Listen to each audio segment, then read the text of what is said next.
Et meie tänase päeva nimetus oli Unistada suurelt, Eesti põllumajandusvisioon aastani 2030 ja kui ma siin eelnevaid ettekandeid kuulsin, siis mul on küll hea meel öelda, et minister ja ministeerium tegelikult on väga positiivsed Eesti põllumajanduse suhtes ja mulle meeldib ikka öelda, et kui on usk, et see on nagu põhiline, et sealt hakkab edasi minema, ehk et tegelikult usk oma tegemistesse, oma visioonidesse ja meil võibki ikka üha paremini minna.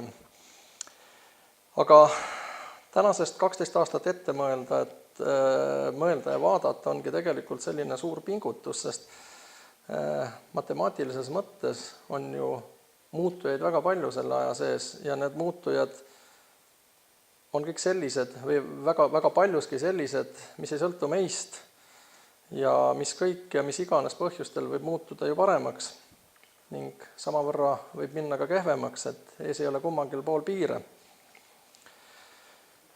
Aga oma soovides me tahame ikka loota parimale ja minus on ka see usk olemas, et tegelikult meil on võimalus seda ka ise kujundada. Ja ma olen ikka väga totaalselt veendunud, et Eesti põllumajanduses on koostöö võimalik ja enamus sellest võimalustest on meil täna kasutamata. Et Eestis on ju väga palju tegelikult tekkinud ühistuid, aga me oleme ikka nagu kompavas ja tagasihoidlikus järjes ega ole veel läinud selles mõttes edasi, nagu on tänane pealkiri, et unistades suurelt. Et võib-olla ma tahan tuua ühe kogemuse näite Brasiilia põllumeeste juurest, et mul oli võimalus seal olla mõned aastad tagasi, et enne me siin arutasime just, et kas see oli siis nüüd 6 või 7 aastat tagasi. Aga saime külastada nende põllumeeste kooperatiive.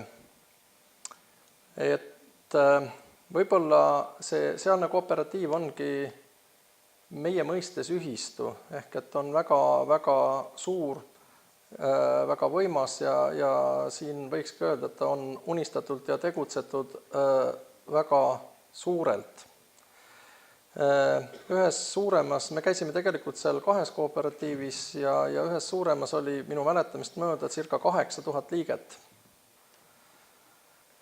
Ja nad olid väga põhjalikult organiseerunud ja see ei olnud sugugi ühesuunaline ühistu, vaid et neil oli oma lihatööstus, neil oli oma piimatööstus, viljaelevaatorid, veskid ning ka oma kaubandus. Ehk et nii sisendite ostuks kui ka pärast oma toodangu müügiks.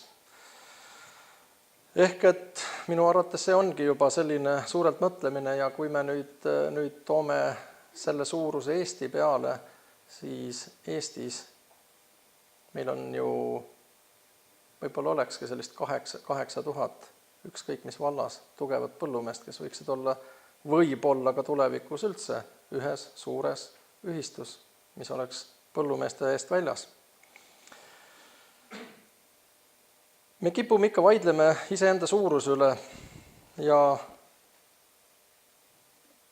unustades või jättes tihtipeale välja ära selle, et tegelikult me koos tehes võidame kõik, sest et kunagi Ivari Padar vist ütles, et mingitel aegadel oli ikka vaidlus, et kes on suur põllumees ja kes on väike põllumees ja ta siis vist tegi selle mõtte, et läbime kokku, kes on alla 1,50 m, et see on siis väike põllumees ja kõik teised on suured. Et mina olen pakkunud ka ühe variandi välja, et tegelikult on see suurus alati kõrvade vahel, ehk et hektaritelt väike võib olla väga suure mõtlemisega ja samamoodi vastupidi, et hektaritelt suur võib olla väga kitsarinnalise mõtlemisega, eks me oleme oma elus ju kõike näinud. Aga mul on ka arvamus, et kunagi ei ole tähtis ju see, või ei tohiks olla eesmärgiks see, et saada naabrimehest 1 sent rohkem oma toodangu eest, vaid et kui me suudaksime ikkagi ükskord Eesti põllumeestena teha ühiselt ja koos, et siis võiksime kõik ehk 3 senti võita oma toodangu müügist ja tegelikult me ei ole ju konkurendid siin ja omavahel, vaid et meie konkurents asub kaugeltki Eesti piiride taga, me konkureerime oma Balti naaberriikidega, Soomega, Rootsiga, Poolaga, Euroopaga ja lõpuks ka maailmaga. 2 viimasel kriisiaastal kaotasid Eesti piimatootjad sellise tagasihoidliku hinnanguga üle 100 miljoni euro. Ehk et kui nüüd seda võrrelda, siis sellise rahaga võiks juba ühistuline piimatööstus olemas olla ja tegutseda ja ilma võõra kapitalita isegi. Aga see ei ole omaette eesmärk, et hingetuks joosta ja pigem on koostada meeskond ja tegutseda targa plaani järgi ja me ei pigista omal hinge kinni. Tavaliselt, kui põllumehed lähevad läbi rääkima, siis teisel pool lauda osatakse seda hästi ära kasutada ning meile jääb tihtipeale tunne, et pagan hästi sai läbi räägitud ja võit on kindlasti meie. Aga kui kõik on hästi, siis vahel ma ikka küsin, et miks jätkuvalt on meie hinnad ikka madalamad, kui on Euroopas. Me saame oluliselt kehvemaid hindasid tihtipeale. Oleme näinud oma tööstuste logosid suusamütsedel ja ralliautodel, mis iseenesest ei ole ju halb. Aga ega väärtus ei lisandu ainult toorme töötlemisel. Pigem on meil mulje, et selles äris tegelikult ju raha liigub ja miks ei võiks siis põllumehed läbi ühistute seda raha juhtida. Ma ei ole kaugeltki seisukohal, et ühistu võiks olla võluvits, mis korra pealt annab suured võimalused, aga siiski ma usun, et tekib mastaabiefekt, tekib kaasaegse ja targa investeerimise võimalus, mis lubab turult rohkem koju jätta, sest me täna ju oleme ikka sellises positsioonis, et enamuse oma tootest me tahaksime ära müüa siseturul, kus on valdavalt parim hind, ja siis, mis üle jääb, siis me tahaksime seda turustada väljapoole. Aga välispartnerid ei taha sellise väikese kogusega arvestada, aga kui mõelda, et me teeme seda koos, siis tõenäoliselt oleks ka seal võit olemas. Öeldakse, et toodang on trump tootja käes, ja kui tootjad suudavad selle trumbi ühiselt ära rakendada, siis ta võib-olla avaldubki trumbina.